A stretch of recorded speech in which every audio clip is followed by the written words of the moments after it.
Matthew 5, verse 13 through 16. Here is the reading of the Word of God.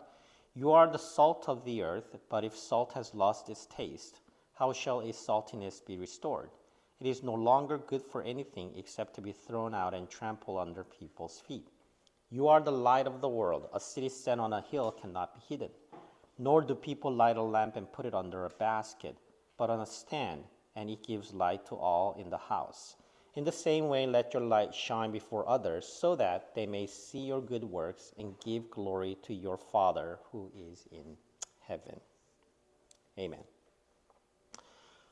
Today is the last week was in a way an introduction to the Sermon on the Mount, and today is the first sermon in that series. I titled it "What We Are and What We Do." What we are and what we do.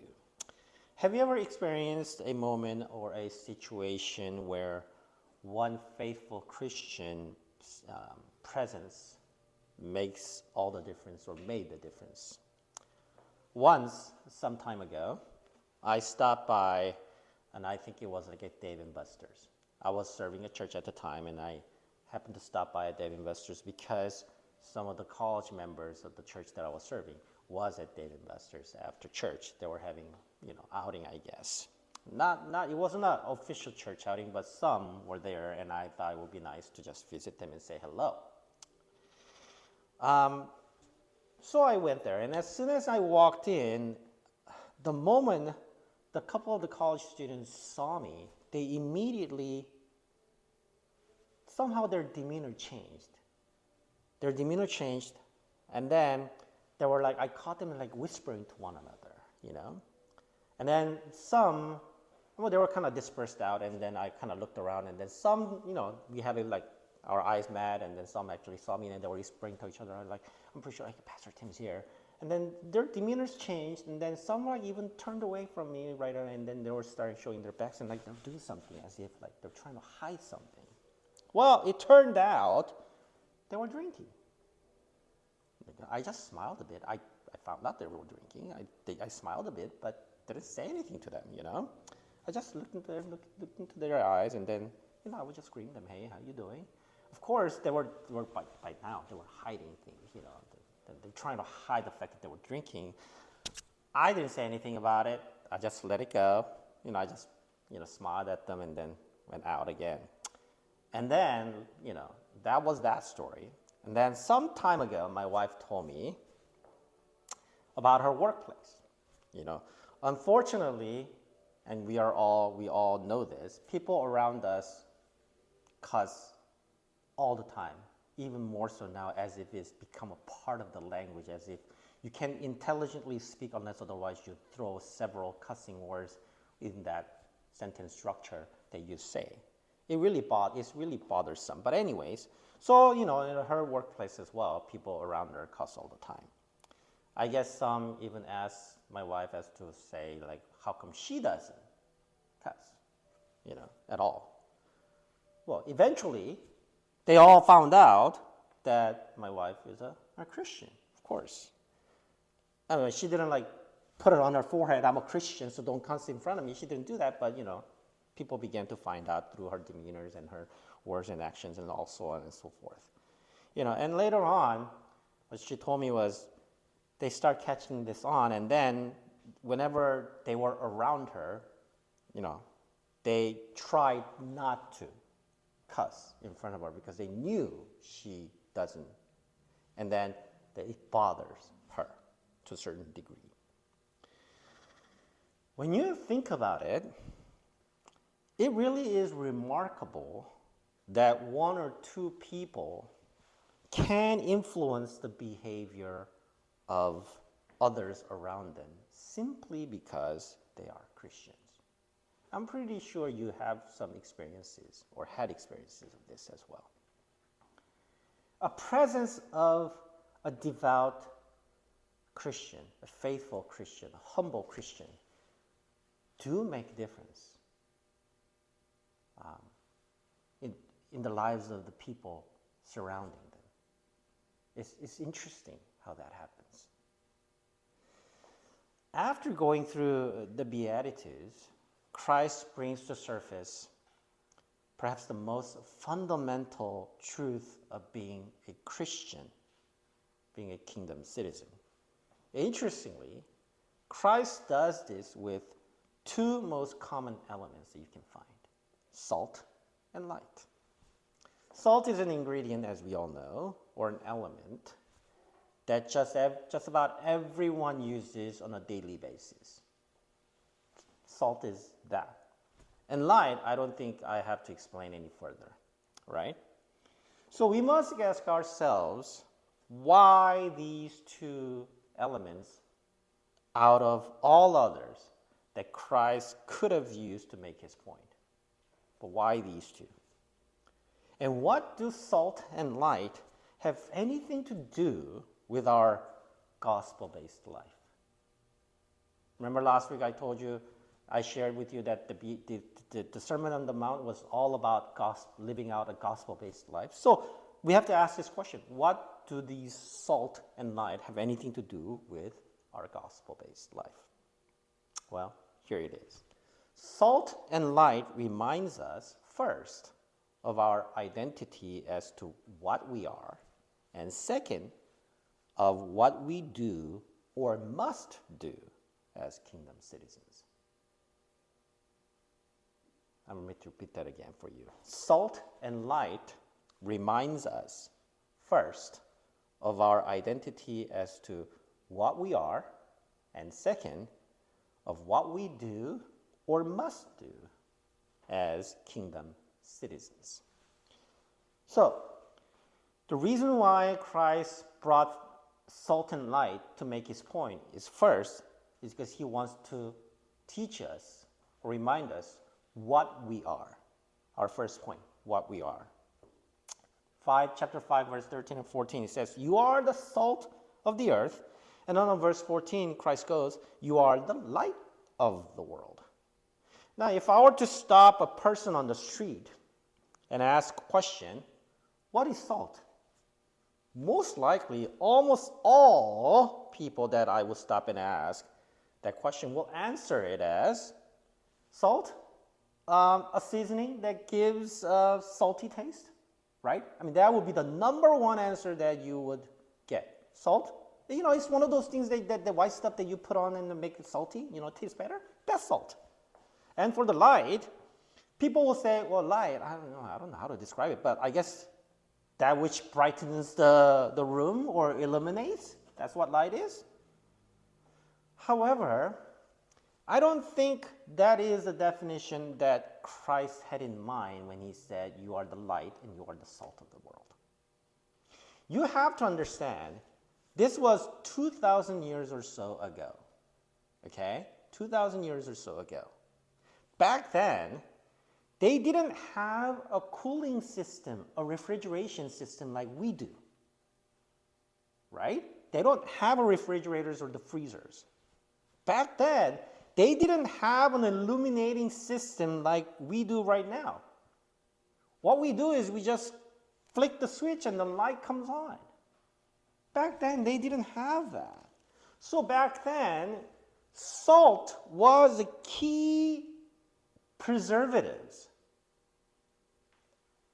It was a key preservatives that would prevent food from rotting or decaying. Today, we have many different elements and chemicals and devices that will keep perishables preserved beyond its time. You put something in the freezer, it'll last you for ages in a frozen state. Back then, they didn't have that. And today, like I said, the lights are readily available for us, but back then, that wasn't the case. So let's talk about the salt here first, okay? Salt back then was mainly used to prevent food from decaying, like fish and meat from rotting. More than the salt giving a taste of saltiness, people use salt for that purposes. Of course, given enough period of time, even with the salt, regardless how much salt you put on, eventually food will decay and rot, given enough time, of course. But it slows down the process significantly. Without a salt, fish will rot in a day. And you can smell it. Me too. But with the salt, it'll stay fresh for maybe several days. Right? That's the salt. More than giving food that you prepare a desired taste, salt was used to keep the food from going bad. More than the taste is the preservatives. Now, this ultimately means what? Yes, means food left alone without salt will decay and rot. See, Christ is using this metaphor of salt to deliver a message. The earth, she said, you are the salt of the earth, meaning earth is decaying. Earth is rotting due to sin. And the only agent that will delay its decaying process of the earth is you, and you alone, us. We are that agent that will delay this decaying process, this rotting process of the earth. And you here is Christ used in Greek, an emphatic form. So he's saying you and you alone are the salt to this earth. We who are called and redeemed by our Lord, we are the only ones that function as salt to this decaying earth. That's what Christ's message is. He's saying you are fundamentally different from the rest of the world. Because we only are labeled as salt to this earth. The rest of the world is that which rots and decays as a result of sin. Of course, we once were that part of that world that was decaying and rotting. We were part of that. But the moment that Christ came and called us out of the darkness and saved us, washed our sins, and made us clean by his blood, the moment that he did that, we have been remade, right? We have been brought out of that rotting, quote-unquote, world. We're no longer part of that. And now Christ made us into, in a way, a salt, rather than leaving us alone in the decaying earth. So as much as we are this preserving agent, as much as we once belonged to this world that was rotting and decaying, we're now separated, completely made anew and different, functioning as now a salt, preventing, slowing the process of decaying of this world. Now, as much as we are this preserving agent called salt, we are, Christ says, also the light. Again, Christ here is using this emphatic pronoun of you. So he's saying you and you alone are light to this world. Now, of course, this is done to, again, distinguish those who belong to him and from those who do not belong to him. Now, this statement alludes to two things. The world is in a state of darkness to begin with, right? The world is in a state of darkness.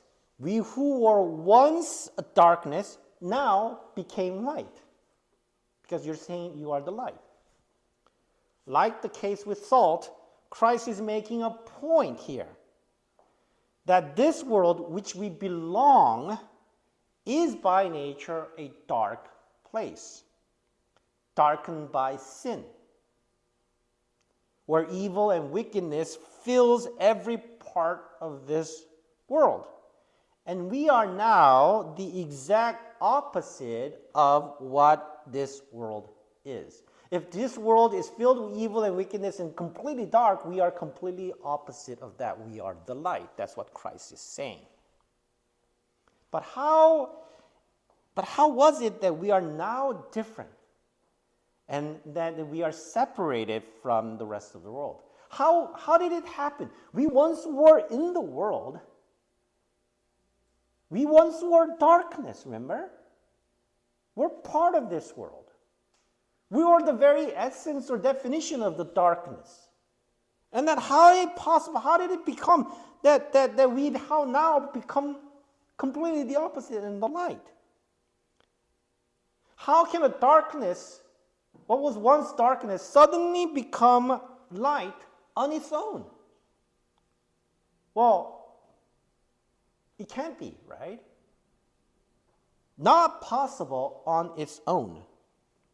So we have to understand this in light of what Christ says about himself in John chapter 8, verse 12. Because Christ says, again, Jesus spoke to them, saying, I am the light of the world. Whoever follows me will not walk in darkness, but will have the light of life. So we have to understand in light of what Christ says in John chapter 8, verse 12, because since Christ himself is the light of the world, we who now belong to Christ also has this light as well. Remember, a darkness cannot become light on its own. Darkness, in order for darkness to become a light, the source of light has to come into darkness and make the darkness into light. So it is the relationship with Christ that has established with us, that Christ has established with us, that transformed us, what was once darkness, into light.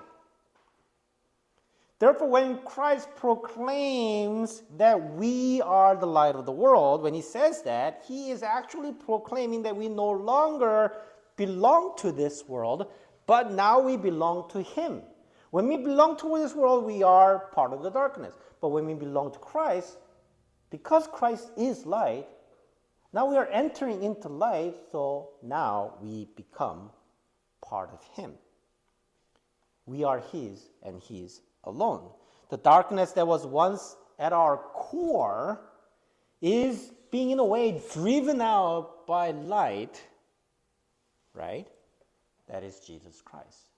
As Christ comes in, this darkness that was filled in the heart, as Christ comes in, it just drives out the darkness.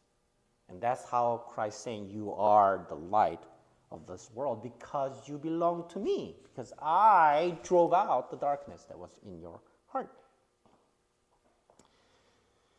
This is very important because as long as there is light in the heart, there cannot be darkness, right? Because darkness and light cannot coexist in the same space in the same time.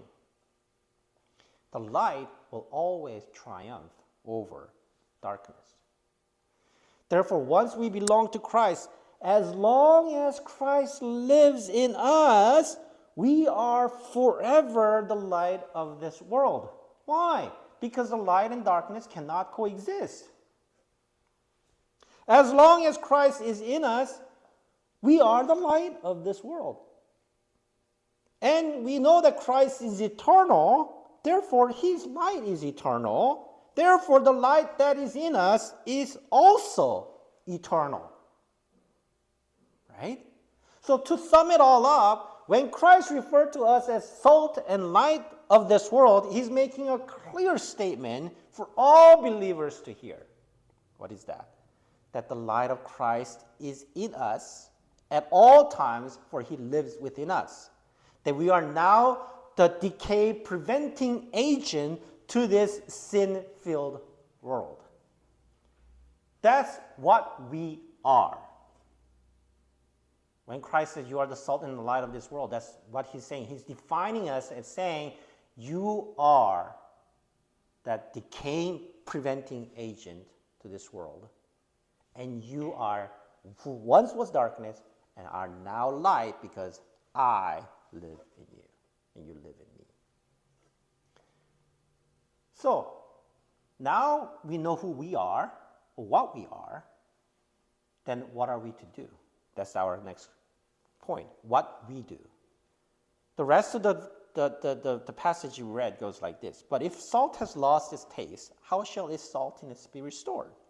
It is no longer good for anything except to be thrown out and trampled under people's feet. A city set on a hill cannot be hidden, nor do people light a lamp and put it under a basket, but on a stand, and it gives light to all in the house. In the same way, let your light shine before others, so that they may see your good works and give glory to your Father who is in heaven.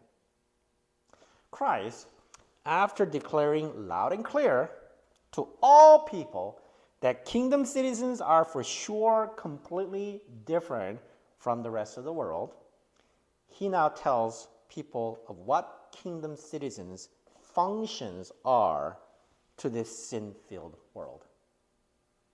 First function, well, let's look at the salt. I told you that main function of the salt is to prevent from decaying. It's a preservative, right? So the main function of the salt is to prevent food from decaying. If this world is decaying due to sin, rotting of sin, Christ's point is that we need to act as salt. Our function is to prevent or delay, so to speak, this process of decaying. Now we can take a page out of the Tower of Babel at this point. Tower of Babel was really God's grace and mercy in disguise, if you really think about it. Really. By confusing the language, what did God do? God has dispersed people throughout the entire world into many different languages, right? That's what God did. God confused language into many different languages, so people couldn't understand each other anymore. Before the Tower of Babel, people spoke one language. But now, after the Tower of Babel, people spoke so many different languages. This inability to communicate with each other, what did it do? It prevented rapid escalation of sin and destruction. In a way, it slowed down this rotting process. Because people couldn't understand. People couldn't communicate with each other. So therefore, people couldn't do things together anymore. So it significantly slowed down the escalation of sin and wickedness in this world. That's what Tower of Babel did. Same concept here. Without salt, without us, kingdom citizens, without us, this world left alone will decay and rot rapidly because of sin. Sins of people will escalate with tremendous speed. And we know this because as the worlds are getting closer, becoming one again due to people understanding each other, what's happening? We see the decaying process due to sin escalating tremendously in this world. It is God's grace and mercy in disguise, so to speak, to have called his people to live in this world as salt. And of course, as you remember, I shared the story of how my presence and my wife's presence made a difference in people's behaviors. That should always be the case with all Christians. Our presence alone in this world should make people think twice about their behaviors. It is our presence, our behaviors as Christians that should make the difference in people's lives. It should make people feel uncomfortable. Uncomfortable enough for them to start thinking about their own words and actions around us Christians. It is our presence that will make them realize what is right as opposed to what is wrong. This is our task. This is our duty as Christians, as kingdom citizens. This is how we are to become the salt to this world. God has put us in this world to live in this world so that we can function as salt to this world.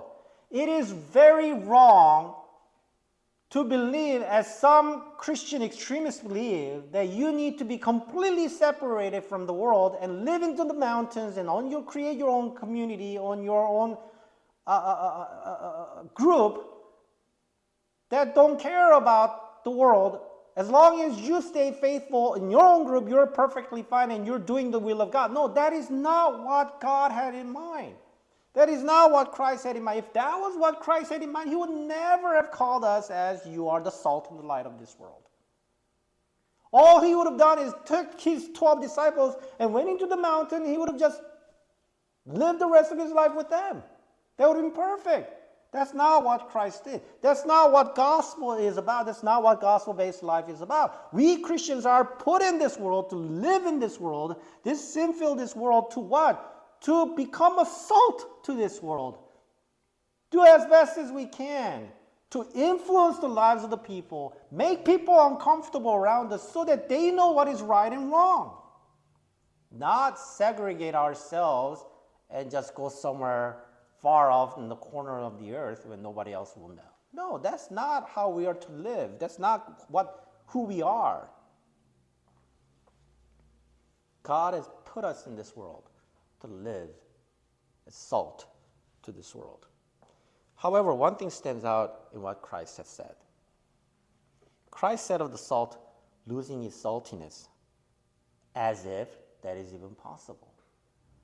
Now, if you know some chemistry, and I hated chemistry as I was growing up, but at least I know NaCl, which stands for salt, right? Sodium chloride.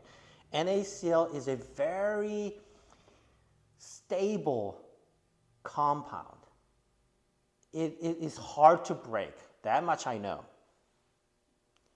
So, it is almost impossible for salt. It is impossible for salt to lose its saltiness. It really is. Then what in the world is Christ talking about here? Well, we have to go back 2,000 years ago. Back then, salt, they didn't have this refinery process like we do right now to make the pure salt. Back then, salt was this white powder stuff that you get from around the Dead Sea. Okay? So as is the case with salt from ocean that comes directly out of ocean, it's not pure salt, right? It's mixed with other quote unquote chemicals and whatnot. Same thing with back then. Salt, but as you know, NaCl, salt is very soluble. It dissolves in water really well. So perhaps most easily, washed away by water, leaving behind just the white powder, stuff without any actual salt in it. Still looked like a salt because it's powder. So maybe back then in 2,000 years ago, people not knowing the chemistry of the salt as we do, when they see this white powder, they say, oh, it's a salt, and then they taste it. It's not salt. It's salt, but it lost its salt. They will say it lost its saltiness. In reality, it's really not, but they will say that, right? Because they didn't know the compound behind it. So sodium chloride, which is salt is unbreakable in a way, but it can be contaminated with other mixture of chemicals like back then. The point is, what Christ is saying is that the salt that loses its saltiness is pointless. What Christ is saying is that we Christians will lose our effectiveness as a salt in preventing or slowing down this decay or effect of sin, if you will, in this world, as we become more and more contaminated with sin ourselves. That's what Christ is saying. If we let ourselves conform to the patterns of this world, assimilated into worldly culture, then we might as well be like salt that lost its saltiness and being thrown out. Because we're losing our influence to this world as Christians when we begin to be contaminated by the impurities of this world. That's what Christ is saying. When you look at it that way, it really strikes home, right? Are we being effective as Christians? Why aren't we being effective as Christians? Why aren't we making people around us uncomfortable? Why? Because we are contaminated. Because we're not functioning as salt as we should. Why? Because we lost saltiness? No, it's because we are being contaminated with imperfections, impurities, and the sins of this world and ourselves as well. Second is the light, right? As light exposes darkness, our role, our function as light is to also expose sins of this world. Being true to our calling alone will make people realize that their ways are sinful and shameful. As light of this world, our role is to provide that standard of what is right and what is wrong according to the Word of God. But more importantly, our true identity as to who we are and that we cannot be hidden. This is a point that Christ is making when he said, a city on a hill cannot be hidden, nor do people light a lamp and put it under the basket, but on a stand and gives light to all the houses. It will be very foolish and ridiculous to light a lamp and then to hide it. What's the point, right? Then why'd you light the lamp in the first place? That's ridiculous. Doesn't make any sense. Likewise, it's very foolish and ridiculous to hide the fact that we are Christians. Unfortunately, many feel embarrassed by the fact that they are Christians. Many even hide the fact that they attend church. And certainly, there are so many so-called Christians who try so hard to fit into this world by compromising their Christian beliefs and values. To all those and to us, Christ is saying this very thing, and I quote from Martin Lloyd-Jones, and this is what Martin Lloyd-Jones thinks that Christ is saying, and I quote, this is really good, and I quote this: "I have made you something that is meant to be like a light, like a city set upon a hill, which cannot be hidden. Are you deliberately concealing it? Well, if you are, apart from anything else, it is something which is completely ridiculous and foolish, because I did not make you that way." That's what Christ is saying. That's what Martin Lloyd-Jones thinks that Christ is saying. I agree. That's exactly what Christ is saying. Now, this certainly does not mean that everywhere we go, we should hold a sign that proudly says we are a Christian. That's not what I mean. Light does not have to, think about it, light does not have to work hard in order to be a light, right? Or noticed as a light. Same is the case with salt, right? Salt does not have to work so hard to let everybody know that it's a salt. Being a light to this world, salt to this earth, shouldn't be that difficult for us. Shouldn't require too much work from us. It should be our nature, right? Without even publicly going around and saying that we belong to Christ. Without just doing so much to let everybody know that we are Christians. Without even doing all of that.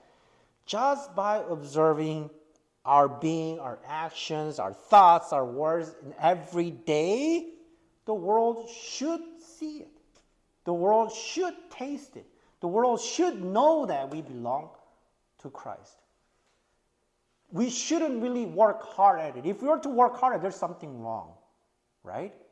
Light doesn't have to work hard for people to know it's light. Salt doesn't have to work hard in order for people to know that it's salt. It's nature, by nature.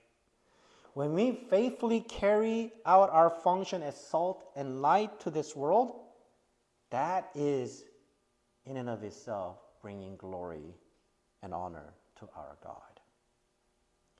The very reason why God is being mocked by this world, Christ is being ridiculed by many, is simply because so many Christians have forgotten what they are and that they need to do what they need to do in this world. Christ's teaching should resonate with us every day of our lives so that we may fulfill our duty as kingdom citizens. This should really remind us you need to really be salt and light to this world, right? You need to not hide yourself. You need not to compromise your Christian beliefs and values.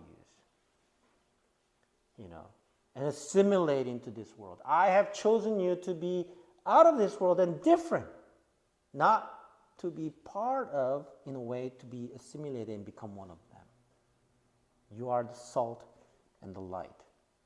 It should be part of your nature now, because I have made you that way. We made you that way, into salt and light. Everything that you do, every thought, every word, every action, people should see it and they should know immediately, oh, that person is different. Why? Because we are different. Why? Because we are, and we only are the salt and the light to this world. Let us pray.